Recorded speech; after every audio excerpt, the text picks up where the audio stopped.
Cuando hablamos de caminar en el Espíritu, tenemos que hablar de Moisés, que dice que después de haber hablado con el eterno Elohim, con el Dios Todopoderoso, dice que su rostro resplandecía como el sol.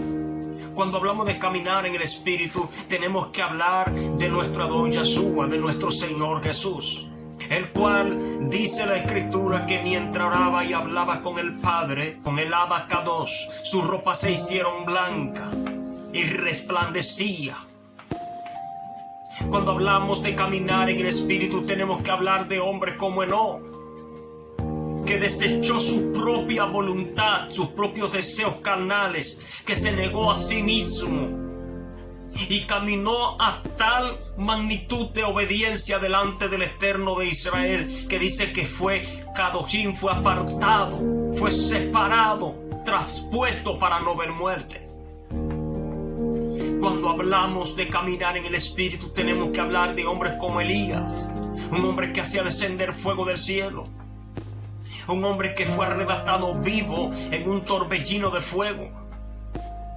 Cuando hablamos de caminar en el Espíritu, tenemos que hablar de hombres y mujeres de Dios como Pedro. Dice que traían los enfermos y los ponían en el camino para que cuando Pedro Kefa pasara, su sombra le diera a los enfermos, porque dice que solamente con su sombra los enfermos eran sanados, los milagros acontecían, porque tenía el Ruach HaKodesh, el Espíritu de Dios sobre él, tenía la unción del Santo. Hay que hablar del Ben-Hadad, del Hijo del Dios viviente, el cual mientras anduvo en su ministerio terrenal sobre esta tierra, reposaban sobre él los 7 espíritus de Dios. Cuando hablamos de caminar en el Espíritu, más que tener unción, más que portar la presencia divina, estamos hablando de un sometimiento hacia el Eterno, estamos hablando de una obediencia, estamos hablando de caminar en plenitud delante de Dios. Cuando hablamos de caminar en el Espíritu, estamos hablando de alguien que tiene acceso a lo sobrenatural. Estamos hablando de alguien que tiene autoridad para decirle al canceroso: ese cáncer se va de tu cuerpo. Cuando hablamos de caminar en el Espíritu, estamos hablando de alguien que le dice al drogadito, que le dice a la prostituta: hasta hoy tú serás estropajo del diablo. Estamos hablando de alguien que por encima de portar la autoridad divina del Eterno de Israel puede abrir los cielos en un momento determinado y puede hacer que la lluvia se detenga y puede hacer que fuego descienda del cielo.